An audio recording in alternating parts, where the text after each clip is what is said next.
Sa essence. O, yan yung, dyan kinaklarify ng metaphysics yung Trinity sa pamagitan niyan. Okay? Ngayon, saan sila usiya? Saan sila usiya? Saan sila usiya? Saan sila usiya? Ulitin ko na para hindi makalimutan. Pag sinabing usiya, essence. Pag sinabing usiya, essence. Saan sila usiya? Saan sila isa? Saan sila usiya? Saan sila isa? Sa usiya. Doon sila isa. Saan naman sila? Hypostasis. Sa person. O, yan ang metaphysics.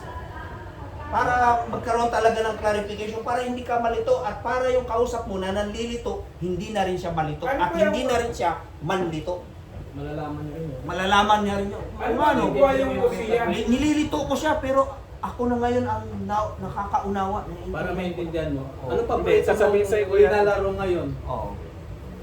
Metaphysics.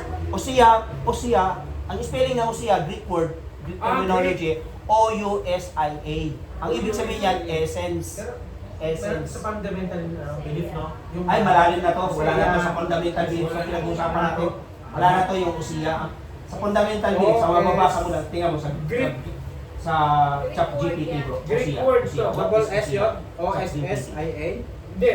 O-U-S-I-A. Greek word yan, Osia. Ang English niyan ay essence. Essence. Substance. Substance. One in substance. Kasi kinaklarify nga ng metaphysics yung Trinity.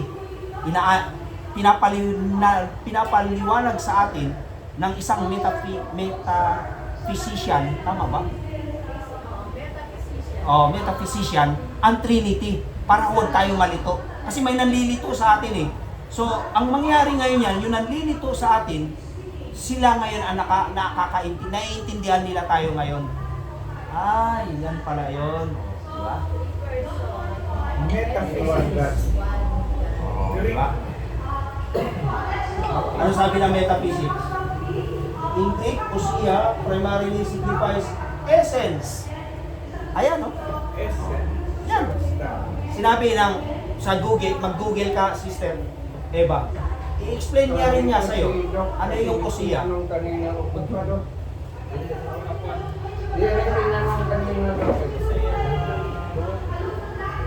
Hypostasis. Hypostasis, yun yung sa person. Sa essence, Osia. Hindi sa ang metaphysics, ini-explain niya yung Trinity, ina-clarify niya. Yung Osia, essence yun, essence. Doon Nature, nagkakaisa. kalikasan, yan. Likas. Likas. Likas. Likas ng tao, likas ng Diyos. Yung hypostasis, persona. Di ba pag nagpapaliwanag ako, Normal lang naman. Hindi natin dapat sasabihin wala na sa kanilang Espiritu Santo. Kasi likas lang ng tao na magkaroon ka ng doubt. kasi pinasukan nga tayo ng kasalanan. Sa mapagsuri tayo eh, kaya kailangan yung At mag-doubt. saka yung pagda-doubt, nagsusuri ka. Oo. Kasi sabi ni di ba? Sino kaya yun? Yung Italian ba yun? Si René Descartes. Yung philosopher na sabi niya, pag nagduda ka, mas lalo ka magiging matalino. Pag hindi ka magduda, hindi ka magiging matalino. Kakaiba, no? Hindi mo alam kasi yun eh. Critical Diba, thinker Alex? yun eh. Reverse psychology, hindi mo alam yun. Hindi mo alamin, no? Oo. Pag sinabi nila, for example, Iglesia ni Cristo, kailangan mo na magsalita. René Descartes ba? Ano nga yung spelling ni René? Wala kang ano. Spelling ni René Descartes ba ang spelling nun? Pero ang basa, René Descartes. Parang ganun, René Descartes. Uminom na pala ng ano, basta tumatay Yung- ka, pwede na. Ano nga yung tungkol yun sa pagdududa eh. Yung inano ni René Descartes. O yan. Dalawang klase kasi yung pagdududa. Yung binanggit mo yun, ang sabi, pag nagduda ka, magiging matalino ka. Di ba sabi mo? Dalawang klase yun. Dalawang klase. Nagiging matalino yun, yung nagdududa na nagre-research. Sa liksik. Pero yung nagdududa na hanggang duda lang, Walang research. Walang research. Yun ang pangit. Wala. Yun ang Kaya, tamang bibli, pag may doubt ka, nagkakasala ka. Yun ang pinatutumbukan mo. Sana naman natin mababasa yan. Diba, nagdududa ka, aalamin mo ngayon yun. Unang Pedro 3:15. Okay. Yan, yan. Pedro 3:15. Unang Pedro 3:15. Duda kang si Diba? Cristo. Nagduda kang si Cristo, Diyos. Ano? Nagdududa si Cristo, Diyos. Alamin mo ngayon yun. Oo, alamin mo. Alamin mo, i-research mo ngayon yun. Pag sa muli, Iglesia ni Cristo. Oo. Huwag dun sa Iglesia ni Cristo. Lalo by the Lord. Kasi puro duda yun. Kung di sa inyong mga puso ay pakabandalin niyo si Kristo bilang Panginoon, lagi kayong maging handa na ipagtangulang sa bawat taong humingi sa inyo ng katuwiran Oo, di ba? ang tungkol sa pag-asa. Yung humihingi ng katwiran, ano yun eh, nagre-research yun eh. Humihingi. Bakit? Kasi nasa iyo yung pag-asa. Di ba? Nasa iyo yung pag-asa, di ba? Ano ba nabasa mo? Pag nag-research ka, naibigay mo sa kapwa mo, may pag-asa siya, maintindihan niya. Oo. Ano Kasi yun? sabi ko, suriin ninyo yung... So ibig sabihin yung pananampalataya nyo, hindi yan blind faith. Rumarasol kasi kayo eh. Nangangatwiran, nagre-research. Ibig sabihin, naghahanap kayo ng ebidensya. Saan yan? Uno ng Hebreo. Yan, di ba? Yan eh. Tama ba? Uno ng Hebreo? Suriin ninyo, yun ba yan? Hindi, ang faith daw Bawat espiritu. ay may ebidensya. Yung faith mo, may rason. Hindi ka blind faith, hindi ka PDS. PDS kasi blind faith eh. Noong unang panahon, ang Diyos ay nagsalita sa ating mga... Ay, Hindi. 11:1 ng Hebreo. 11:1 ng Hebreo. Ah. 11:1. Now, Ngayon- Sa English, hindi. Sa English mga tipasahin. Mas nagagandahan ako sa English eh. Pakibasa mo sa English. Sa English, is sa the English. substance. 11:1, Hebreo. Pag-iindigan sa mga bagay na hindi nakikita. 11:1. Hindi, maganda sa English. Iba ang English eh. Yan. Faith is the substance of things hoped for. The evidence of things not seen. Yun, may ebidensya ng mga bagay na hindi natin nakikita. May ebidensya. Bakit? Paano? Nagsasaliksik ka kasi. Nagre-research ka eh. Halimbawa, yung resurrection ni Jesus Christ, yung pagkapako ni Kristo, meron nagsasabi, hindi naman totoo si Kristo eh. O, ikagawin mo yun, research mo. Totoo ba nga pa talaga yun? Pag-aaralan mo ngayon, meron pala sinasabing non-Christian declaration at saka Christian declaration ng resurrection ni Jesus Christ. Meron palang gano'n. Sino-sino yun? O, di ba? Halimbawa, non-Christian. Argumento nila na si Kristo na ipako sa krus. Si Pliny the Younger, si Sotonius, Hindi si naman Sosone. sa Kristo eh. May proxy doon, si Judas eh. Si Paquitos. Non-Christian sila, pero pinuprove nila na si Jesus Christ na ipako sa krus. Ibig sabihin dito, ano ba, nangangatwiran ka, ang Biblia, na ipako si Kristo sa krus. Ito, nasa Bible, anong tawag dyan? Internal evidence. Dapat, para walang contradiction yan, meron yan tinatawag na external evidence. Ano yun? Yan na yung history. History. O, di ba? Meron ngayong Balance. corroboration Pero ang patawag doon. Muslim, hindi naniniwala na O, yun, o. Doon na nga sila sira eh. Kaya Doon nga sila. sinabi sa atin sa pag-aaral namin, bakit ka naniniwala sa Biblia? Ano ang ebidensya mo? Hindi lang ang pagdeklara sa Biblia ang ebidensya, kundi archaeology. Marami, di ba bro? Yung mga archaeology kasi noon, pinatunayan na yung nakasulat sa Biblia ay galing sa mga nahukay niya. Oo, mahukay nila. Pinatugtong-tugtong, di ba? Maraming Kaya archaeology hindi lang sasabi-sabi natin sasabihin ng Biblia ay totoo. Pinatunayan na nandoon din sa archaeology. So maliwanag yun. Dead Sea. Kasi hindi ka maniniwala sa isang libro na walang nangyayari. Walang katotohanan na kaya nga nag-away kami ng pastor kong Baptist. Sabi ko sa kanya, ibigay mo sa akin ang bersikulo ng linggo ay banal. Babalik ako. Hindi niya masagot. Sabi ko, naniniwala lang tayo sa ating mga pastor na walang basihan na si Ellen G. White nangungopia. Sabi ko, paano nangopia ang isang grade 3 elementary student makapagsulat ng 50,000 manuscript? Hindi yan galing sa kanya. Miracle Galing yun. yan sa Panginoon. Ibig Miracle sabihin, yun. Brad, Pero mo grade ibig 3. sabihin, Brad, nawala yung espiritu ng Diyos sa iyo nung panahon na yun. Nakipag-away ka eh. Hindi, nagrason Sandali lang lang. ako. Balik naman. Nagrason lang. Balik naman. Oo, Nagtatanong lang siya. tanong lang. Hindi, nagrason ako sa pinsan ko. Kaya galit siya, bakit ako nag-isbili? Ay, siya pala ang walang espiritu ng Diyos kasi galit siya eh. Galit. Sabi niya, Pero may ba, nabuwang meron naman na, ba na galit? sabi niya, Kuya Sam, nabuwang ka na ba? Nag-isbili ka? Sabi ko, Rusan, hindi natin naintindihan ang sabat siya. Sabi niya, ako, nag-aral ako ng theology, ikaw isa lang alcoholic. Sabi ko, wala naman ako pinagyayabang. Sabi ko, bigyan mo ko ng versikulo sa Biblia na ang linggo ay pinabanal. Para siya may bigay. Meron. Meron. Yeah, parang deja vu Sinabi ka. niya yan. oh. Sabi niya pala. Inaabangan ko si Kuya Julag. Hindi, kaya nga pumapasok yung ang tawag yan, yung 11:1 ng Hebreo para patunayan mo nga na ikaw na believer ka, Kahit Hindi mo ka blind nakita. faith. Oh, kahit di mo ano nakita. ka, yung faith mo ay reasonable faith kasi meron kang ebidensya, nagre-research ka. Kasi meron kasi ay, believer, ay, wala yan. Mahina ang ano yan, mahina ang research yan. O, di ba? O, ngayon, halimbawa, nangangatwiran ka tungkol sa mga, halimbawa, mga atheist na yan, mga agnostic na yan, nangangatwiran ka. Kaya mo makipag-ngatwiran. Kasi di ba napanood ko si si God Logic, si Avery. Yan yung paborito niyang talata eh. 11:1 ng Hebreo. Sabi ni Avery, isang Amerikano, sabi niya, hindi, may yung rason ko, may yung pananampalataya ko, may rason. Hindi ako sumasampalataya na walang rason. May rason lagi yan. Kung bakit Hindi ito niya sinabing sinasampalataya. ebidensya. May ebidensya nga sa English. Evidence, di ba? Nabasa mo Hindi ba, English. yung nagsalita, hindi niya sinasabing yan panampalataya ko ay yan ang pinanindigan ko na may ebidensya. Yun yung dapat inano niya, sinabi. Diba?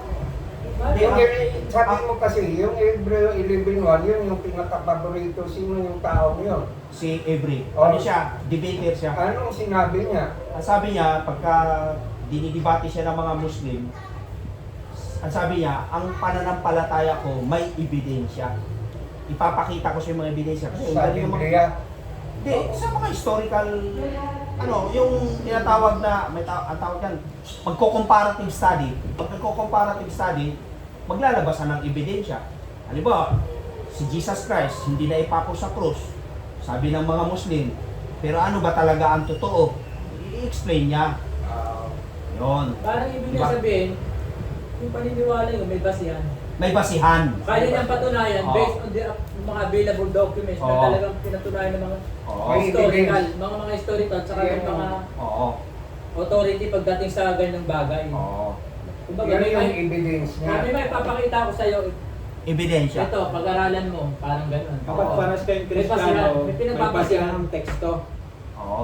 Yan, Kapag text. paras So, kayong problema naman kasi Kristiyano, iba. sabi ng Juan, sabi ng Exodo. Ganon. Pero Oo. kung magkaibang Sabi gano'n. sekta Halimbawa, kayo, pareho naman kaming iba na yung Adventist. ano, pero Halimbawa, pareho kaming Adventist. Trinity usapan. Against siya sa Trinity. Ang gagamitin ko, si Ellen G. White. Kasi naniniwala siya kay Ellen G. White eh. Sabihin ko sa kanya na, alam mo ba na si Ellen G. White naniniwala sa Trinity? Ay, hindi ako niwala dyan. Wala siya. Sabay basahan ko ng sinabi ni Ellen G. White. Ito, kinot ni Ellen G. White. Basahin natin. Unang Juan 5:7. Alam mo kung saan niya kinuha? Sa King James Version. O ba't sinabi ni Ellen G. White yun? Yun ba sa atin, ano yun? Ano tawag doon? Plagiarism. Spirit. Ano? Refute. Spurious text. Spurious text. Spurious text. Pero bakit ginamit ni Ellen G. White? Ibig sabihin, merong insight sa Ellen G. White na totoo yun. Bagamat sinabi ng mga Bible scholar, wala yun sa original, propeta to ng Diyos, ba't sinabi ni Ellen G. White yan? O di ba?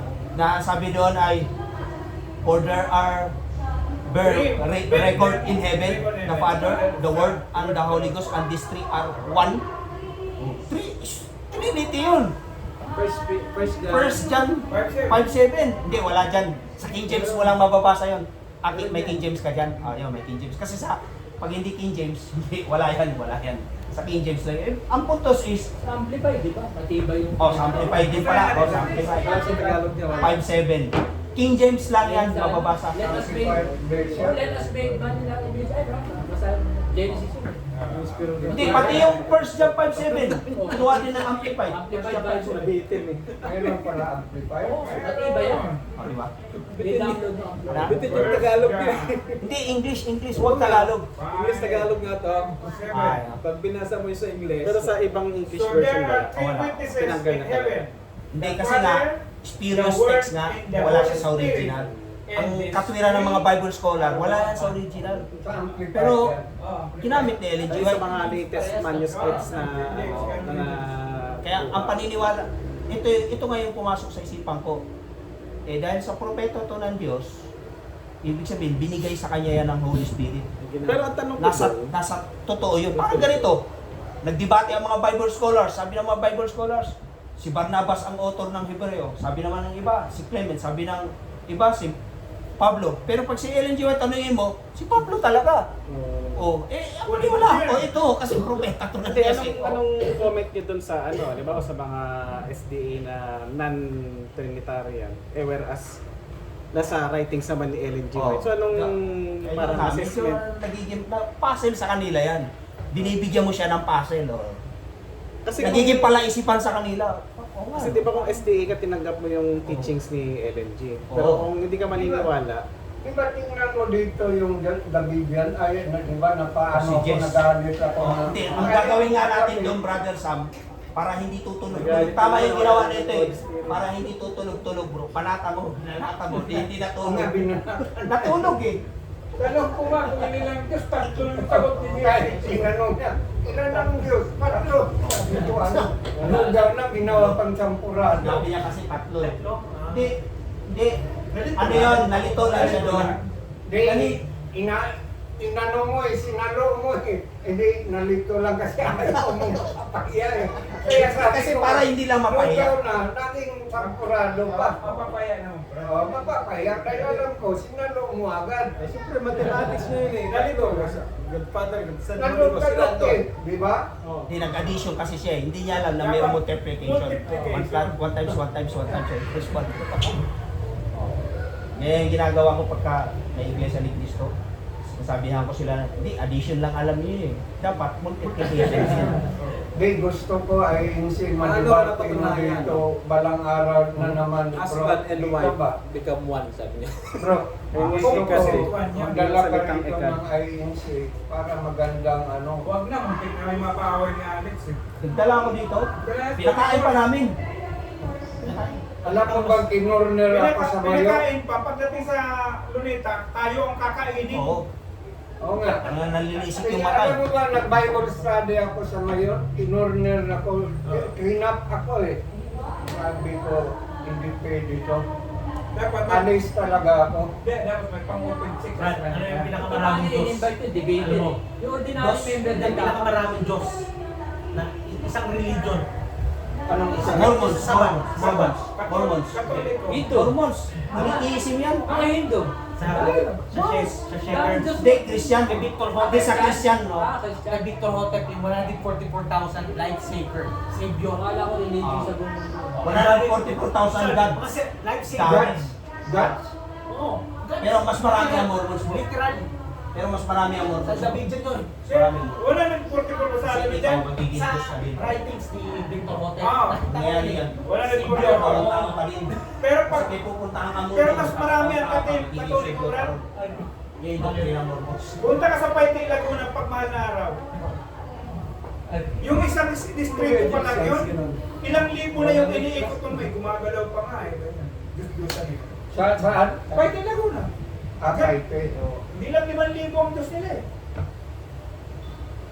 Hindi. Kaya ang punto niya, Hindi kasi tao kasi Brad eh. Literal. Ah, Brad tao. 44,000. kaya ang punto niya, Adventist ka, bakit ganyan ang paniniwala Oo mo? nga.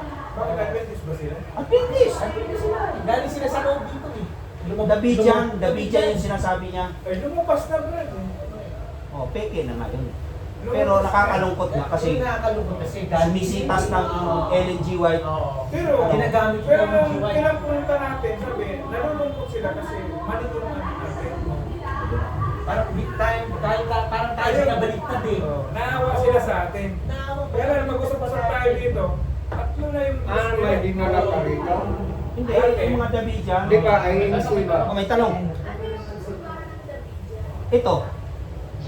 Ito. Sumisimba sila dito.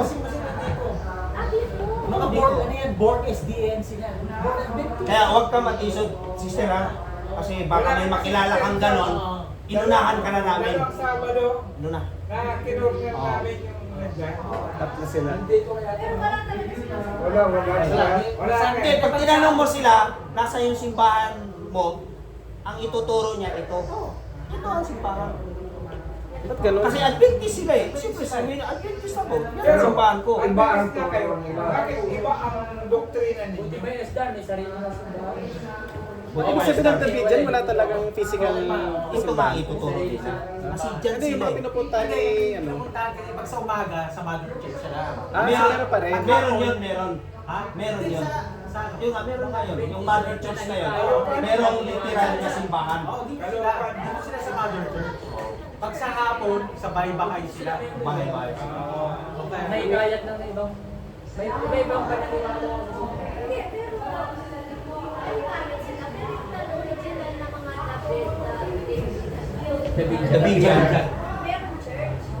Meron yan? American. Meron sila sa ano, sa Waco, Texas na, pinaka... Ah, Sa